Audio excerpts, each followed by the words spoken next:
Hi, everyone. Thanks for joining us this Friday afternoon. I am Beth Helberg, the Director of Partner Marketing with NAFA, and we're really excited about this webinar with Fairway.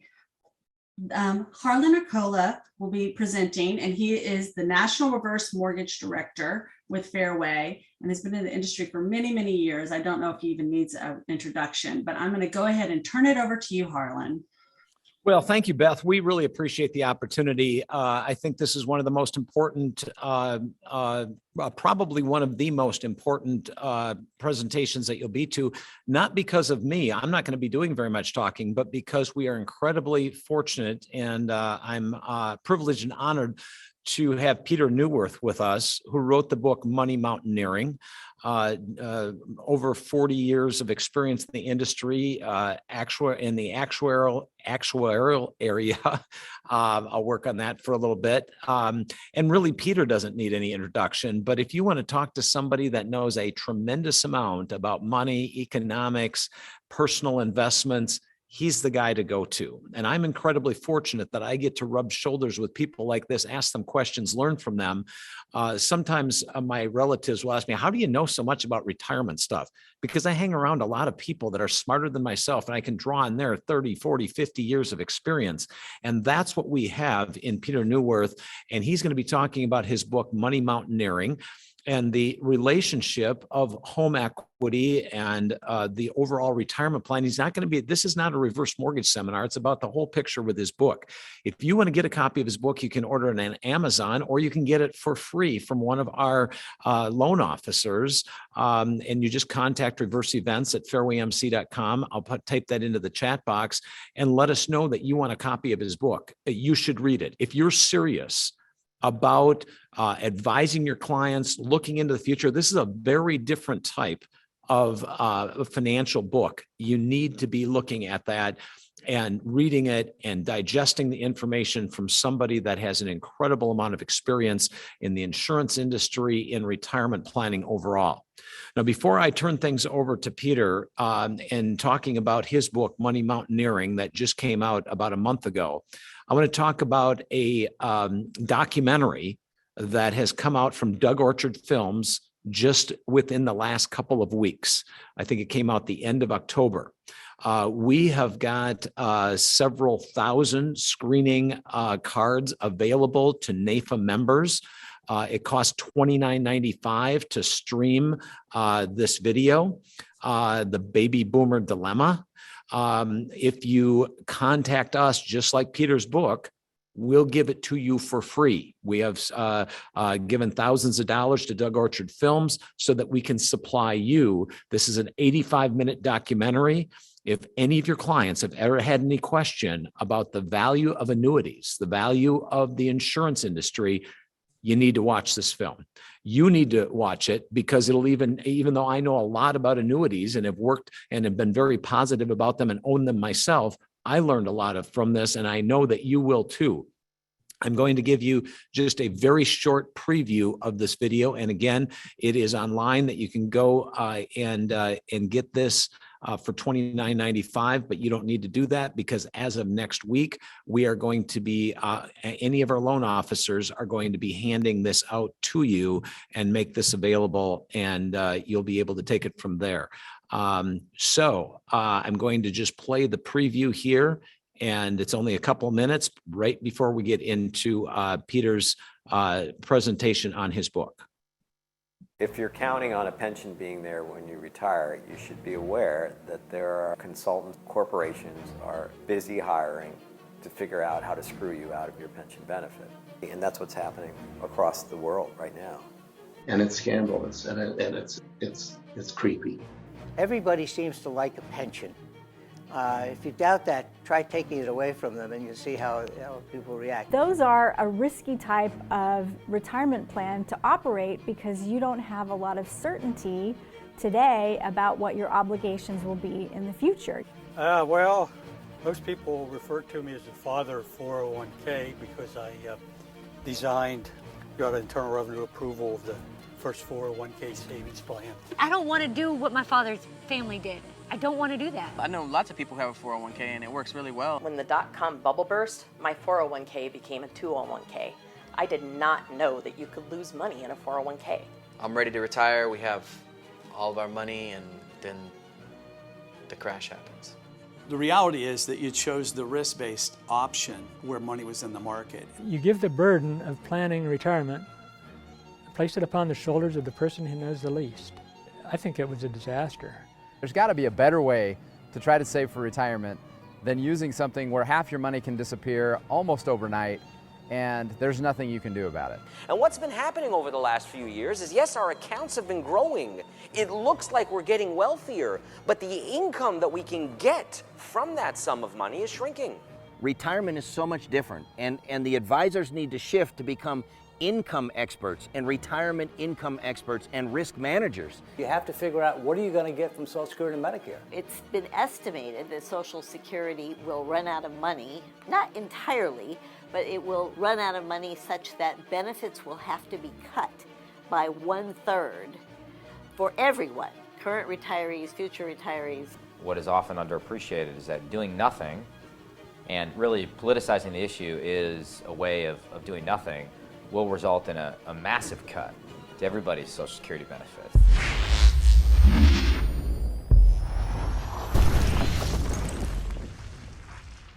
Isn't that nice that we start out the presentation with something so positive? But the fortunate thing is people like Peter Neuwirth, folks at Fairway that have access to $9.2 trillion in seniors equity, and those of you in NAIFA that use annuities and sell annuities and make them available to clients.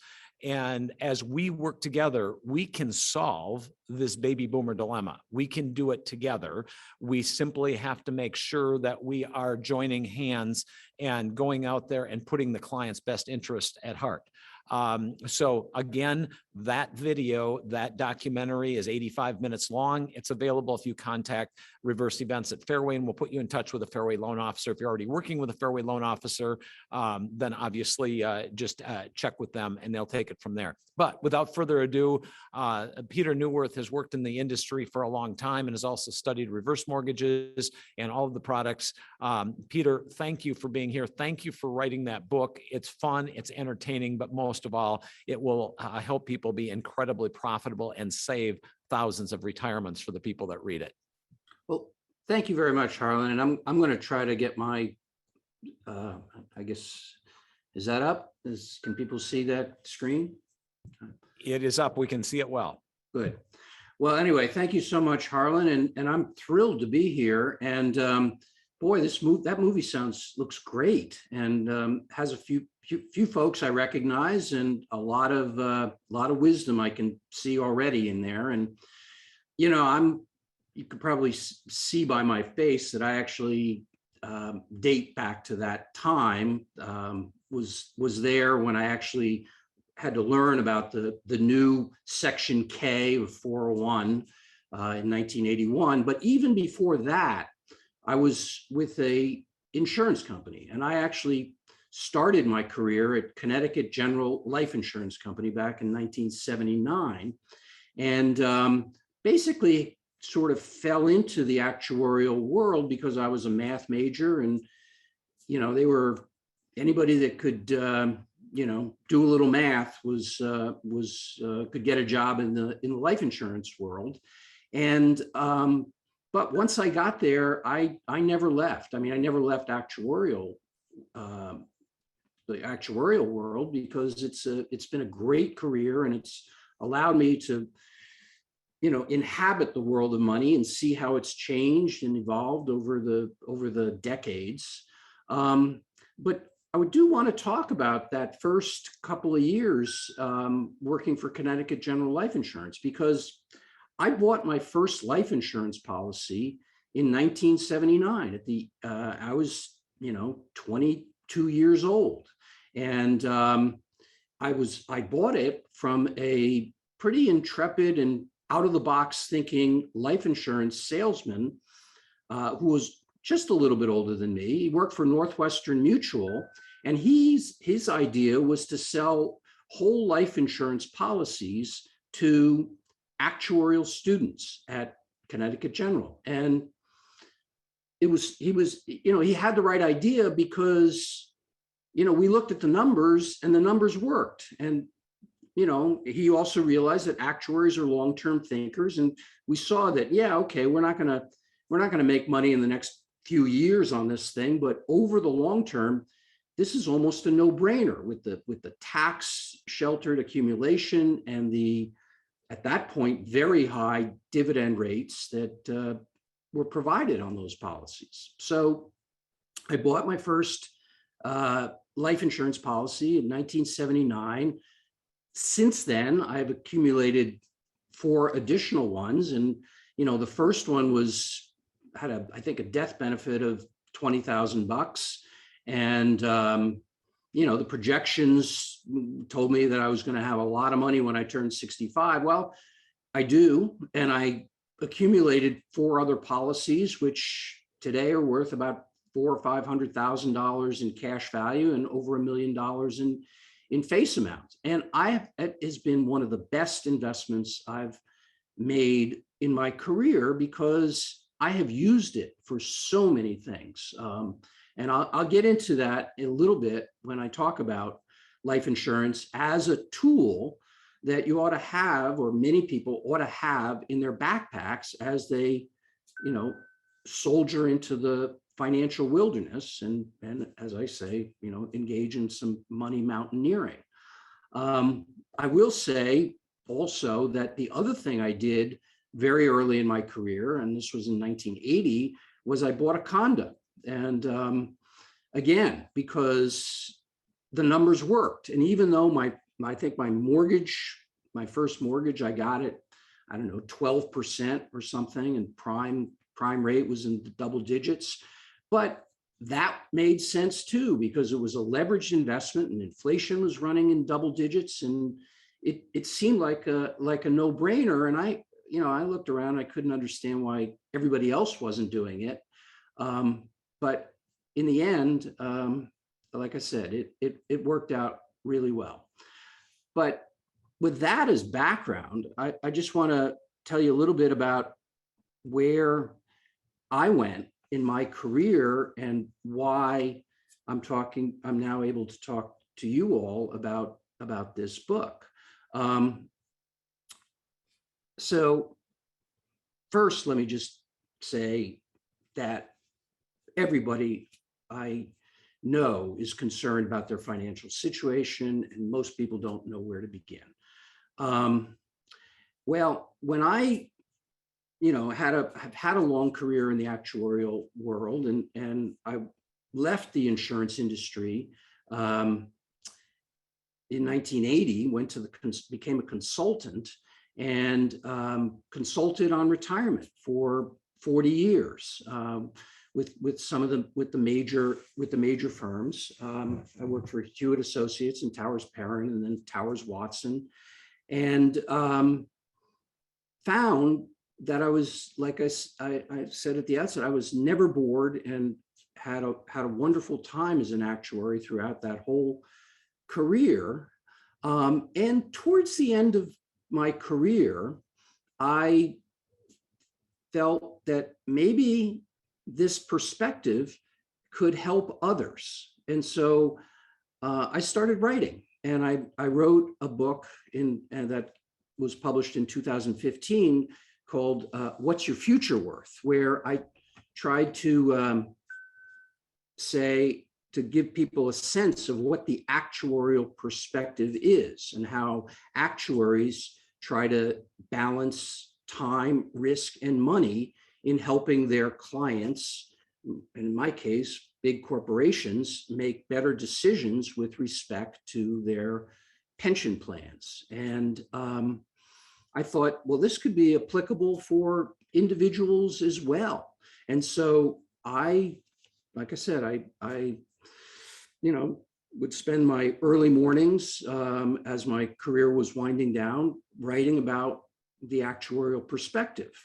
And again, was fortunate enough to find a publisher who published my musings in 2015, and got a chance to talk to a lot of folks about how the actuarial perspective can help people make better life decisions. And that book was really about sort of basic decision making and how to use the concept of present value to evaluate the potential possibilities, how the future might manifest itself, and choose a path that would have the greatest present value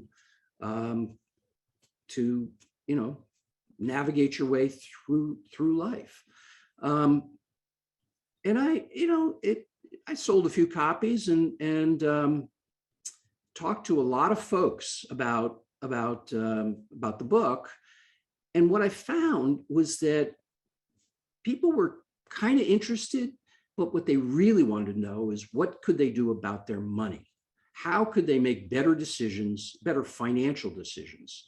And so I decided after I retired in 2016 that I needed to write another book. And this time I just focused entirely on the world of money and entirely on how an individual can make their way in the world of money. And, I've watched for 40 years people make, decisions that seemed irrational. I've seen them regret their decisions. One of the things I watched early on, relatively early, is people taking lump sum distributions from their defined benefit plans. And it used to be that companies were allowed to use a very, very high interest rate to do that.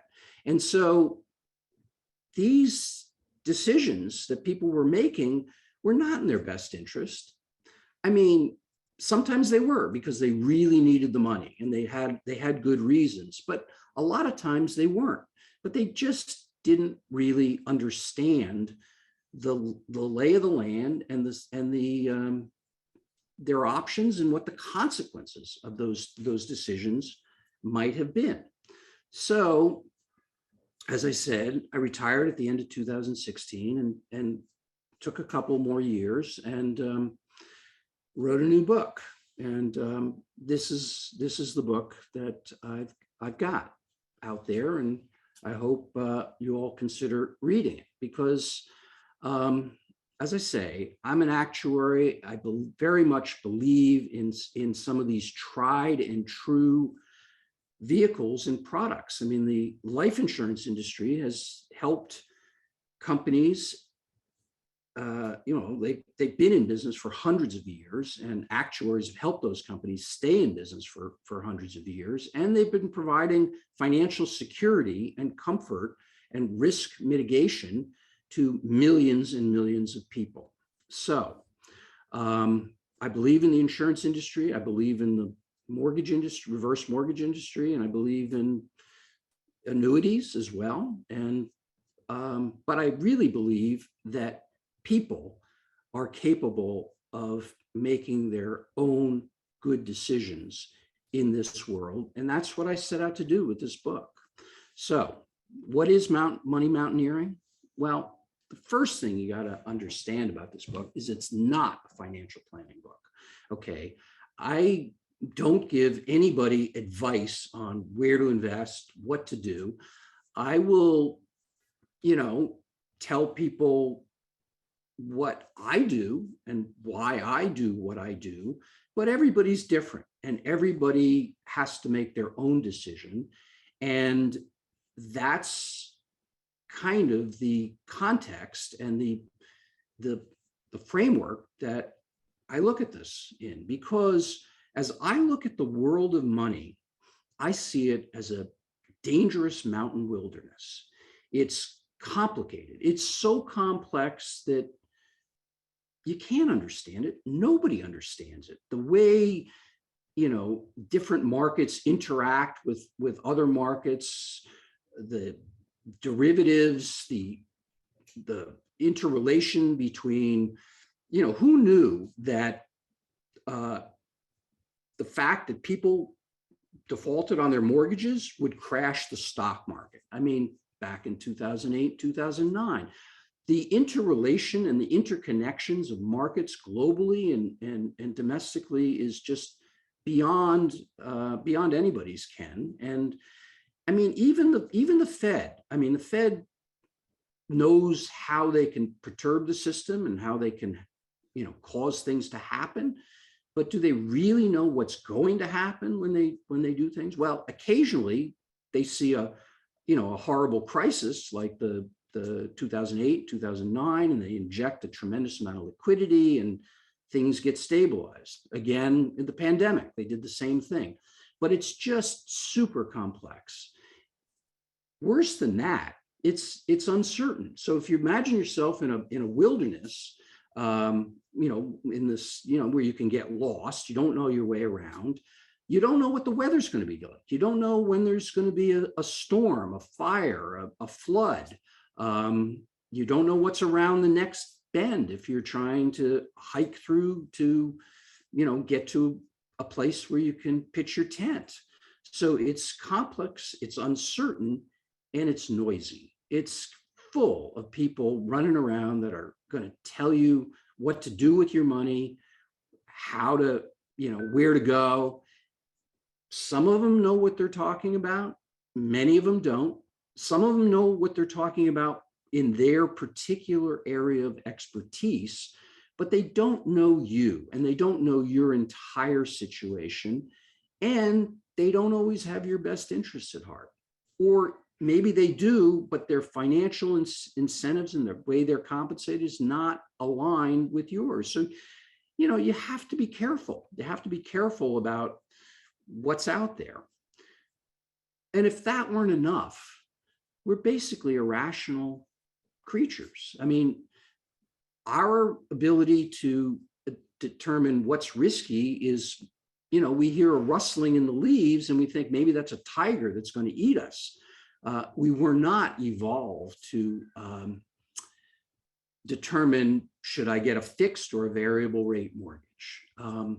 So we are wholly unprepared for this wilderness. So the question is, what do we do? What can one do to survive or even thrive in a wilderness like that? And so, well, one more thing. And this is where why I say this is not a financial planning book. It's not a book that's going to give you any answers, because I believe every individual is unique and everybody has their own completely different financial situation. And not only do they have their own financial situation, their assets, their liabilities, who they're taking care of, how sick they are, how well healthy they are, what their family history is. Do they expect to live to 95, or did everybody in their family die in their 70s of heart problems? Everybody's different. So everybody's financial world or the relationship to their financial world is different. But much more important than that, what we are as individuals differs emotionally. We want different things. We're afraid of different things. Our attitude toward how much of a chance, what kind of risks we're going to take to get what we need is different. And then while a lot of people are attentive and a lot of financial planners are attentive to those kind of differences, the one thing that I think doesn't get enough focus is people's time preference, because everybody is a little different in how much they value something today versus something tomorrow. And not just tomorrow, but 2 years from now, or 10 years from now, or 30 years from now. So it's not even simple to say, oh, I'm a low discounter. I care more about the future than I do about the present, and therefore I'll put aside more things today to have more in the future. People are different in terms of the near term versus the midterm versus the long term. So there's not one strategy out there. There's 8 billion strategies that are, appropriate for a particular person. I had a very close colleague who is a really fine actuary, used to design pension plans. And he said, if you've seen one pension plan, you've seen one pension plan. And so that's my feeling about financial planning. If you've seen one financial plan, you've seen one financial plan, and everybody is different. And as I say, I'm not going to tell people what I think they should do. I'll tell you what I did and why. And I'll tell you, maybe if I get to know you well enough, I'll say, okay, if I was in your shoes, here's what I would do. But what I think you ought to do is to look hard at who you are, what your relationship is to the world of money, and if you're of a mind to consider what I think are some principles to keep in mind as you venture into that wilderness. So what I'm trying to do with this book is, like I say, give you all a sense of the terrain, a trail map, maybe a compass to tell you the direction, and maybe a pair of binoculars so that you can see a little bit further down the trail. I mean, you're not going to be able to see all the way around the bend because the future is really unpredictable. You can imagine the future, you can imagine where those trails might lead, but you don't know until you actually get there. I do want to make this book practical. So people, it's not enough just to know what you're facing and where the dangers lie.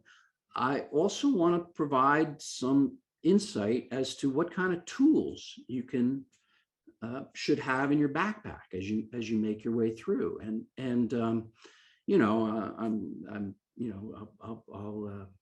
foreshadow a little bit by saying I think life insurance products, particularly whole life insurance product, is like the Swiss Army knife. It does lots and lots of things pretty well, and it's something you ought to have in your backpack. I think we'll talk about the other tools, but just since I'm talking to a bunch of life insurance experts right now, and those who are familiar with those products, just to let you know, I think life insurance products are really terrific things to have around, as well as annuities. Those are products that also I think are worth keeping in your backpack. So,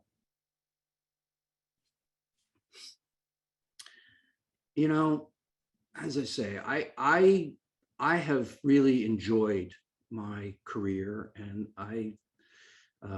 but not everybody loves the world of money. A lot of people are scared of it. A lot of people just would rather focus on other things. So I'm not trying to get everybody to love financial products and thinking about money as much as I do. But I will show you where I've been and tell you what I've discovered, and hopefully my experiences can be helpful as you help the people, your clients, make their way in the wilderness. So.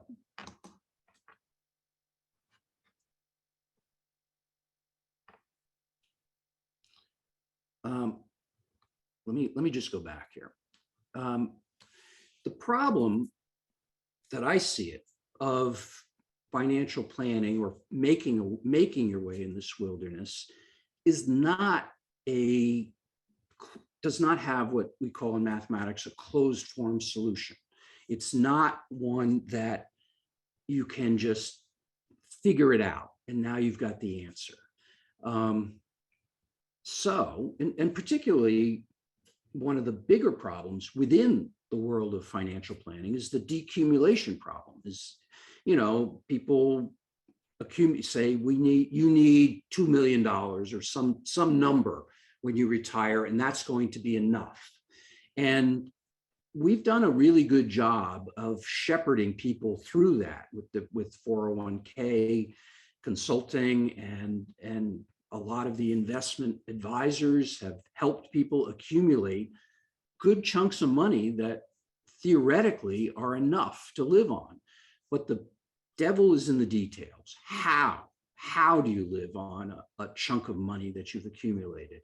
And that's the decumulation problem. And that is a problem that does not have a closed form solution. And this is, some of the work that Harlan's familiar with, that I've done with some of my collaborators in the world of utilizing reverse mortgages in conjunction with 401k balances to find a retirement income strategy or a drawdown strategy that can maximize your opportunity to live on your resources is an area of research I've been doing, and I'm continuing to do that research.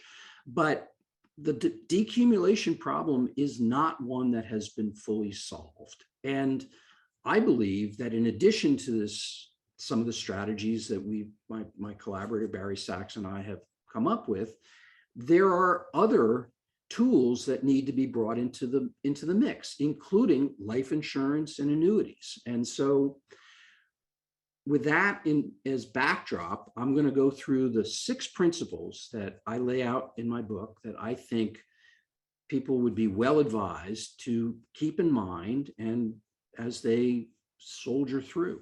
So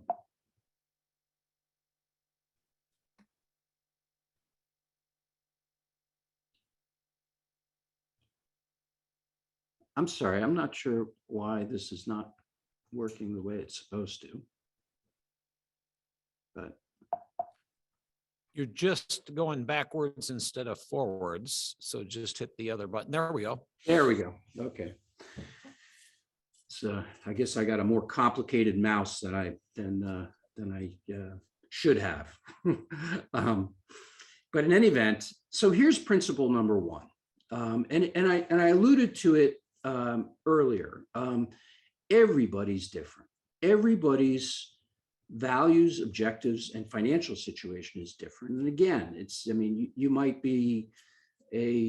have a bunch of family members that you're taking care of. You might have assets that you don't think about so much, like the future income. So it's assets and liabilities, and the assets are not just what you have, and the liabilities are not just what you owe, but what you might earn in the future. The earnings capacity that you have is an asset.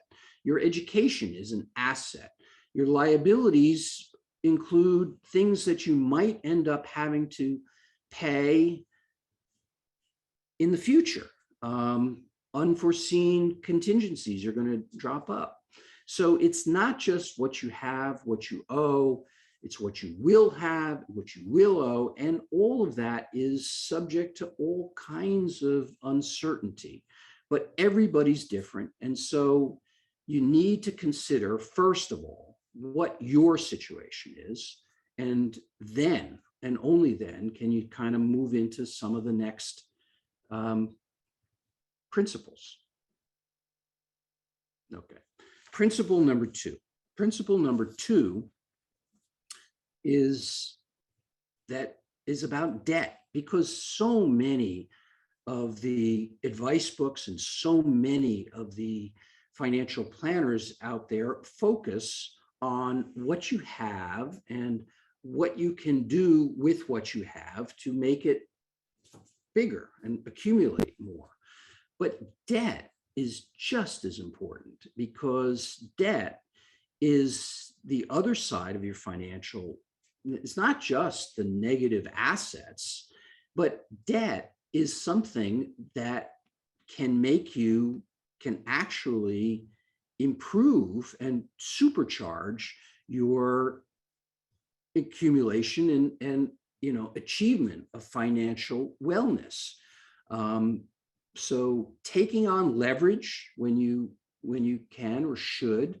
I mean, the classic example is buying a house, and you put down, 10 or 20% and you borrow the rest. You have taken on a huge amount of debt, which will leverage the accumulation of that net equity. But debt can also make you fragile, and it can if you take on too much debt, you can open you up to turbulence, which can wreck your financial world.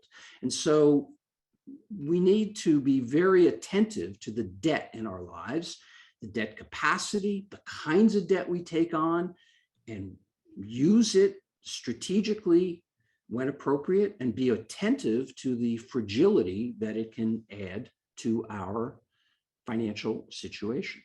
Just to interrupt for a second, Peter, this is something that I think everyone really needs to be aware of, because there's so many people that just hate debt, and so they don't want to reverse mortgage. The proper use of a reverse mortgage is far more important as to whether or not you get that. And that's why Barry Sachs and Peter have done so much work on showing the proper usage of debt during lead up to retirement, and then during retirement, of where it can enhance and increase your net worth, not decrease your net worth. And so that principle number 2 is obviously a super important thing that we both need to understand in working together with the insurance and the mortgage side. Thank you for really illustrating that well in the book, Peter. Well, and Harlan, I would actually, that was a great lead into what I wanted to say about the variety of debt, because you just brought up reverse mortgages, which is a different kind of debt than what most people are used to. I mean, credit card debt, you kind of know what it is, and it has a ridiculously high interest rate. And traditional mortgage debt is, you pay your, it's fixed, variable, and maybe it's interest only, or it's negative amortization. It used to be negative amortization. I guess they don't do those anymore. But reverse mortgages are a different kind of debt, because it's a kind of debt where the interest accumulates, and there are caps on what you ultimately owe. So, I hesitate to put judgments on different kinds of debt, but there's debts that's probably more bad than good, although they're useful, like credit card debt. And then there's debt that's more good than bad, like reverse mortgages, which is a kind of debt that I think is worth, most people taking on at some point in their retirement, simply because there's very little downside to having a reverse mortgage. There's some upfront costs, but we'll get into that in a little bit later. But in the meantime, I want to talk about principle 3, because this really is kind of core to where I guess the kind of things that you as as insurance professionals and experts run into all the time when you're talking to your clients. I believe that people should, as a general rule, if they keep this principle in mind, get advice and get help in the same way they get advice from a lawyer. I mean, why do you hire a lawyer? You hire a lawyer to see if to get out of trouble. You hire a lawyer to see if you're in trouble. You hire a lawyer to execute a transaction, maybe to evaluate a transaction. But every time you hire a lawyer, you're hiring somebody who's an expert in the particular thing that you need to address, and you're very sure that that lawyer is working for you. Now, as a practical matter, you can't quite do that in the financial world, because there are just so many business models and so many compensation arrangements that are not just pure fee for service like a lawyer is. But even lawyers aren't always compensated that way. But the key is to make sure that who's ever working for you, you're getting the help that you know you need. You're getting it from an expert, and you're getting it from somebody you can trust, and it's somebody who's on your side. Now, sometimes you can get there by making sure that the compensation of the advisor is aligned with yours, but not always. Certainly not when a professional is getting compensated on the basis of the transaction, but that doesn't mean they can't be 100% on your side. But unfortunately, these days, we're getting advice and help from human beings and not yet robots. And so when you're getting advice from a human being, get to know that human being, get to know them, and do your due diligence and make sure you can trust them. And so keeping principle number 3 in mind is very, very important. Okay, principle 4. Okay, here's the one that nobody likes to appreciate. Nobody likes to accept and believe that it's impossible to predict the future. But, time and time again, we're finding that the world changes by things that have never happened before. I mean, the financial crisis of 2008 and 2009, nobody knew that. Nobody saw that coming. Nobody saw really this pandemic coming in the way it hit.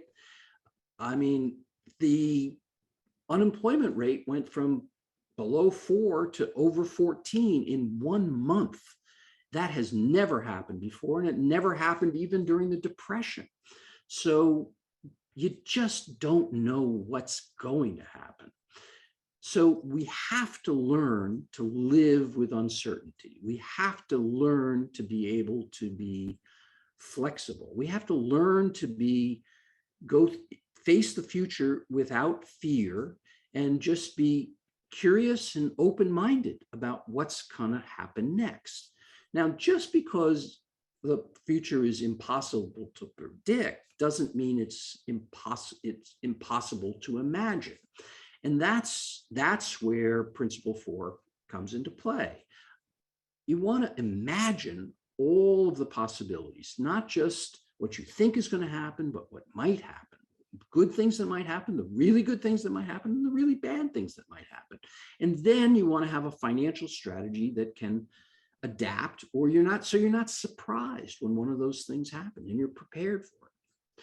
Which brings me to the 5th principle, which is to organize your financial life in a way to survive a severe economic or life event and strive to be anti-fragile. Now, what is anti-fragile? Anti-fragile is a word that you won't find in the dictionary, but probably a number of you, if you've read Nassim Taleb's The Black Swan and his even better book, Anti-Fragile, you'll know what it means.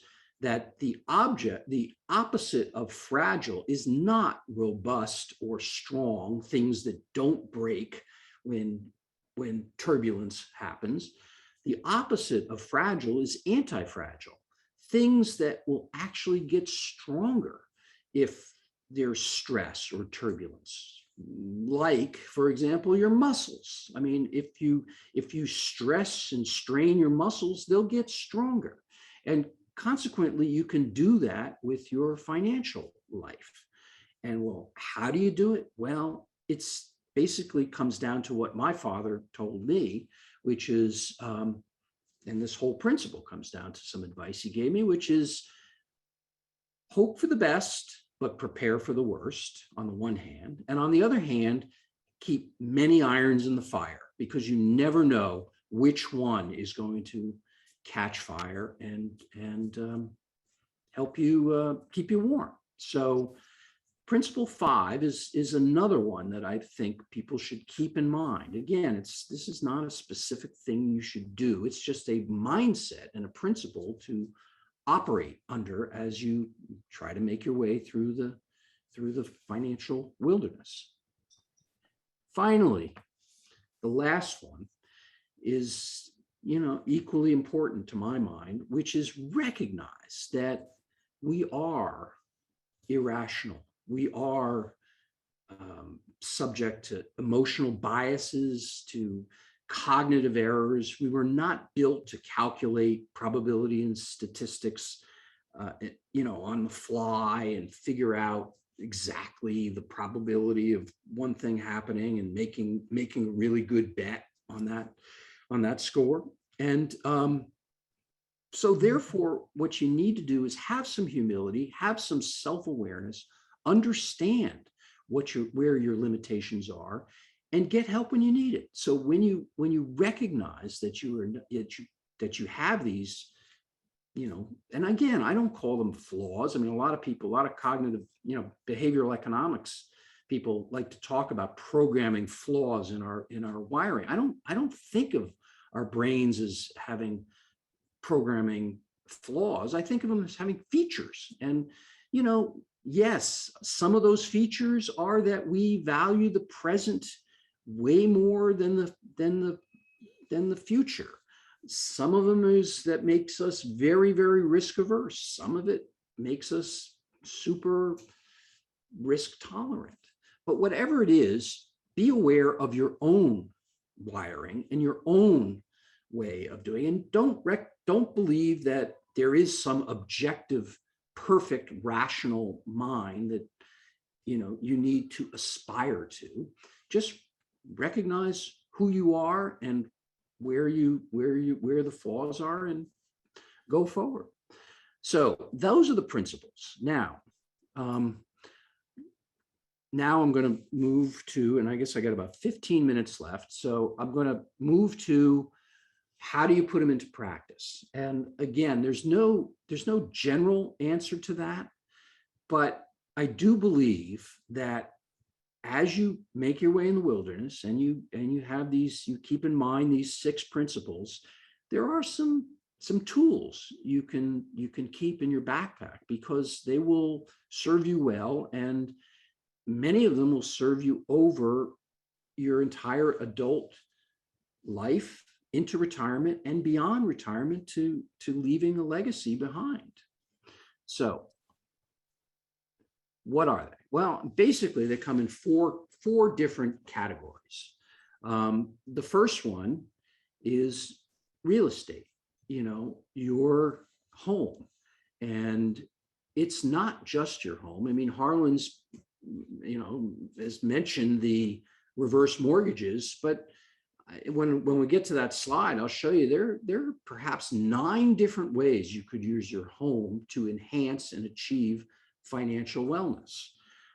Second thing is permanent life insurance. I do believe that I believe in a lot of different life insurance products. I think VUL is a terrific product. I think UL is a terrific product, and guaranteed renewable term is a good product. I mean, there's a lot of very, very useful products. I mean, people say to me, and I get this question all the time, well, isn't it better to just buy term and invest the difference?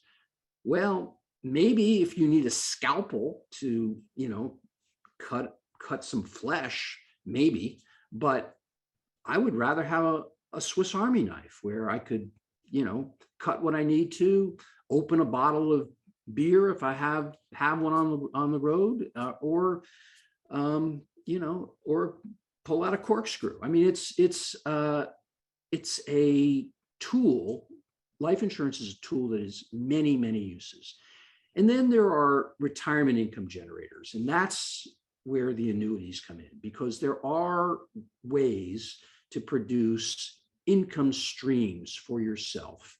And I don't put reverse mortgages in that category. I think it's far, far broader. But life annuities, maybe rental real estate, maybe some limited partnerships. I mean, those are retirement income generators that you should think about. And then finally, when you think about leaving a legacy, and I do believe financial planning actually goes beyond our life and goes into what we leave behind for our heirs and our kids and others that we want to give away to. So those are the 4 tools. And why don't I first touch on real estate, because we spent a lot of time. I spoke to a group of reverse mortgage lenders, and we spent a lot of time on this slide.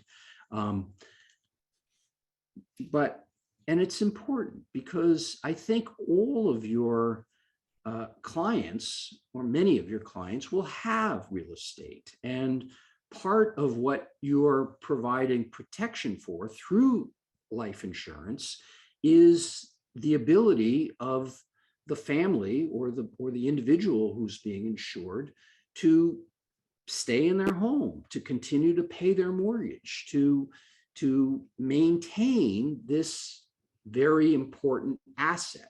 Real estate is the biggest, the net equity in their home is the biggest asset that most people have. And I mean, I don't have to tell you all that. I'm sure everybody who's in this business understands that. But home equity is about twice. There's about, I don't know, 10 trillion, I think. And I mean, Harlan probably knows the numbers better than I do. Just short of 10 trillion, about 9.5 trillion. That's exactly right. More than there is in 401ks, and one of the most neglected assets there are. Right. I mean, I think 401k was, last I looked, about 5 trillion, and maybe it's gone up since then, but it was about a 2-to-1 ratio between home equity and 401k. And yet financial planners were not taking that into account, in part because there was no good way to get liquidity from home equity. Now there is. And so here, what you see in front of you is 9 uses of a home. And I have used the first 7. I mean, I have every single one of those 7 I have used at one time or another, as I've taken the condo I bought when I was 23 and traded up to a house, my first house in Southern California. And I got lucky. I got a house in Southern California in the early 80s. And, and then I ended up with 2 houses. So now I've got a couple of houses and a couple of $1 million worth of real estate. And yeah, I mean, I got lucky, and it doesn't work that way for everybody. But throughout that whole 40 years, I have used that home for lots and lots of different things. And numbers 8 and 9, that's coming. I mean, I'm older than 62, and I guess I just haven't gotten around to getting a reverse mortgage, but I will. And we're going to take care of that next month, Peter. Okay. So we'll cover that. And when I'm gone, that home is going to go to, somebody I love and somebody I care about. So, but that's real estate. But life insurance, again, I believe that life insurance, just like reverse mortgages, and particularly whole life insurance, just like reverse mortgages, has gotten such a bad reputation for no good reason. Actually, I guess the reason is because it doesn't pay off immediately. It's a long-term proposition, and it's very, very complicated and hard to communicate. And that, frankly, is why it's not as, to my mind, as, quote, financially efficient as term insurance Invest the Difference, because term insurance is a very simple product. Whole life insurance is not, and it's a complicated. And having been on the other side, being an actuary working for a life insurance company, I know that these things are very complicated to build, to set up reserves, set up surplus for, to find ways to have them underwritten and then sold, because they do need to be sold in the sense that people won't buy them unless they understand them. And so hopefully the group I'm talking to understands them well enough to communicate. And again, I don't think, high commissions is a bad thing, because that's what it takes to get people who are expert in this field and have the ability to communicate a very complicated product to people who don't deal with this kind of thing every day. So, and we're running, I know we're running short on time, but one of the things I'd like to mention is a lot of people that want to buy life insurance are too busy paying money to us trying to pay off their house. If people put less money into home equity, that $9.5 trillion in home equity, they could put more money into life insurance. And that's why it's so important that NAIFA and our team work together, because sometimes people recognize the value of it, but don't have the money because they're spending too much time paying off their house. Well, yes, and they may even, they're also getting, a lot of people are getting, a lot of pressure from their employer and their 401k providers. Increase your deferrals, don't just get the match, which is almost a no-brainer, but put more in, because, and there's all kinds of illustrations that show how much you can accumulate. Maybe not. Maybe you want to take some of that discretionary savings and put some into a life insurance policy, which essentially operates like a Roth, only better than a Roth, because it accumulates tax-free. And when the money comes out, it comes out tax-free at death, and you can borrow at very tax effectively, and you can withdraw basis tax-free. So again, I don't want to spend too much more time here, and I want to leave time for questions, but these 6 uses of permanent life insurance are really important. And, I've used them all.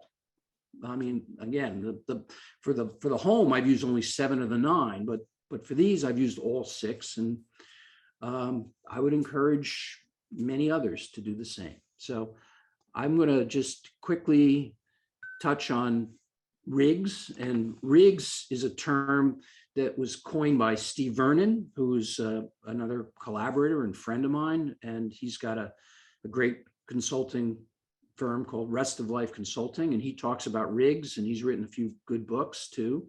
And these are the things that you ought to think about having.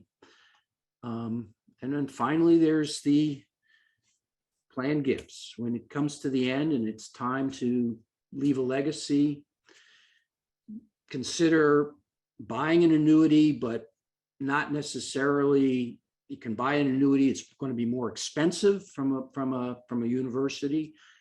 But on the other hand, you're going to be benefiting an organization that you care about. And with that, I'm just going to sort of end and let you know that well, I'll put up there, and you can reach me, and I respond to anybody that asks. So well, thank you so much, Peter, and please feel free to type into the chat box or the Q&A questions that you have. But one of the main questions that I have, because we are the whole purpose of Fairway being aligned with NAIFA is we believe there is such a strong connection between life insurance, annuities, and the reverse mortgages, because of the fact that they're maligned, as you said, but it's a matter of waiting. It's the difference between a microwave and a crock pot, I guess, that people want instant, and they look at their life insurance statement after a year and say, well, look at this. And then they get a reverse mortgage and they look at how much money they lose in closing costs. And, well, I don't want to do that. But it's interesting that at least the investment industry and insurance and annuities understand that you put money into an insurance and you get it out. You put money into an annuity or a Social Security, whatever, and you get it out when you get older.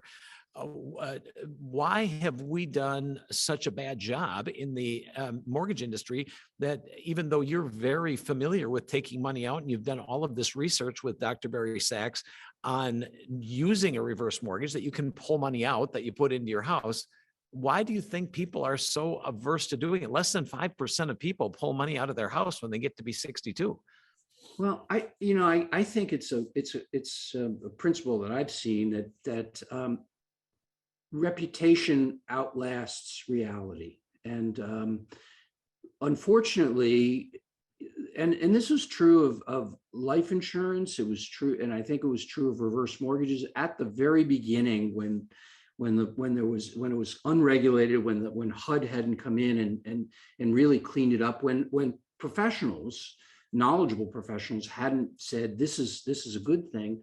There were some unethical people that took advantage of of consumers, and there were some really sad, awful stories. I mean, the same is true of viaticals and life settlements. I mean, the same is true of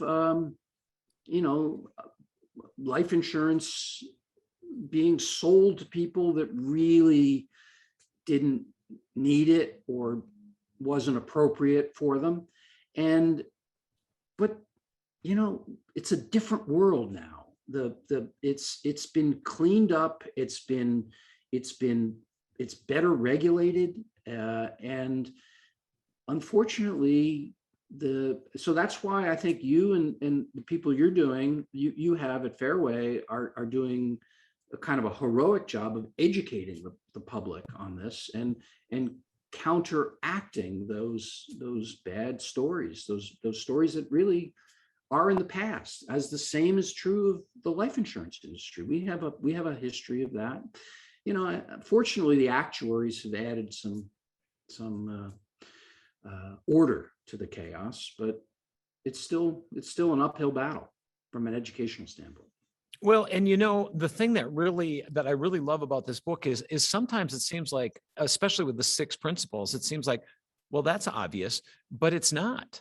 It really isn't. The amazing thing is the 6 principles are, a lot of people don't think they're irrational. They just think other people are irrational. And that is something, if you take a look at all 6 principles and you're a loan officer that sells reverse mortgages, or you're an insurance agent that sells annuities and cash value life insurance, all 6 of those principles bolster that we should keep doing what we're doing. We should keep selling life insurance. We should keep selling annuities and reverse mortgages, because it changes things for an uncertain future, which 401ks do not do. For example, if the market drops by 30%, you immediately feel the pain in that if you're in that situation. And in all of your decades of work, those 6 principles, those didn't evolve when you were just thinking over writing your book. You've seen that over the period of 40 years. And the curious thing that I have is, how much do you think irrational ideas and people not assessing and being open-minded, how much does that affect money management? Well, I think it really comes down to principle 4. People are very, very uncomfortable with uncertainty, and so many people want and feel they have to know what's going to happen, and so they feel better when somebody tells them, yes, you do this, this will happen, and then it doesn't. And I think the answer is principle 4. Just be curious, be open-minded, be flexible, and things should work out.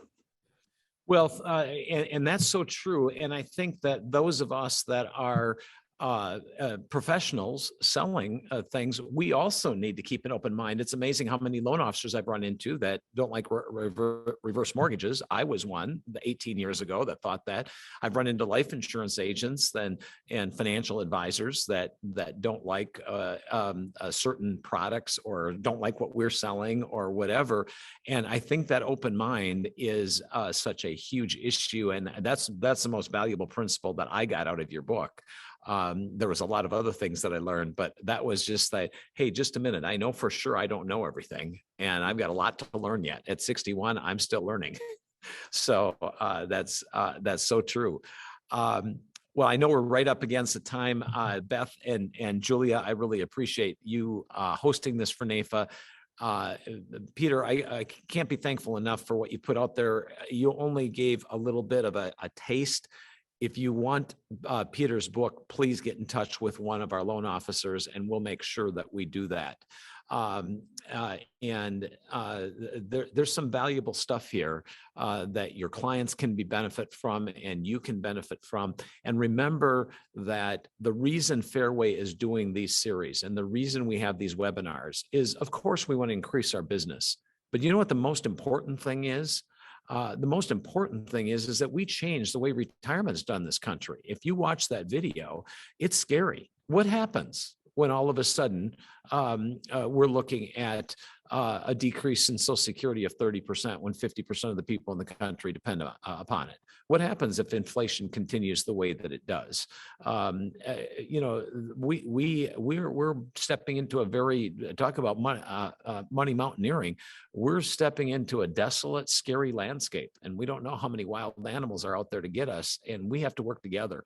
And by your industry and our industry working together, we can accomplish so much and use the wisdom of people like Peter Neuwirth to change the way that retirement is done, change the way people think, and make a difference for them. I'll leave the last words to you, Peter.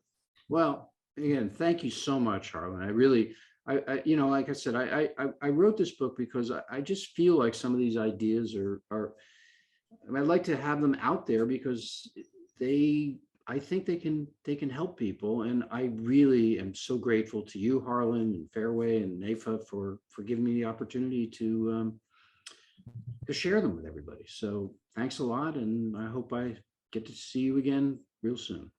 Well, thank you very much, Peter, and Beth and Julia. Thanks so much for all you've done to make this possible.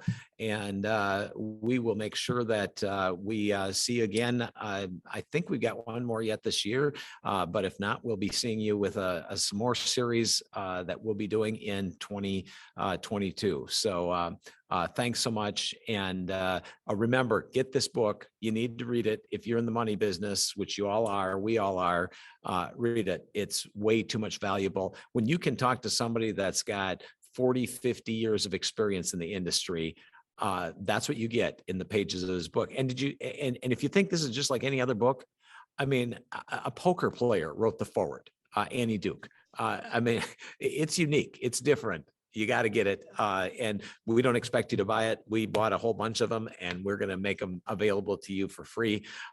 We just very much appreciate getting this information out. Thank you very much. We'll see all of you folks. And if you need a recording, you will be able to get that, of course, from Beth and at NAIFA. Yes. Thanks, Harlan, and thanks, Peter. And thank you, everybody, for joining us this afternoon. This will be available via recording in the next week. You'll get an email with information on how to access that. But thanks again to everyone. This was great information, and we look forward to the next one. Thanks much.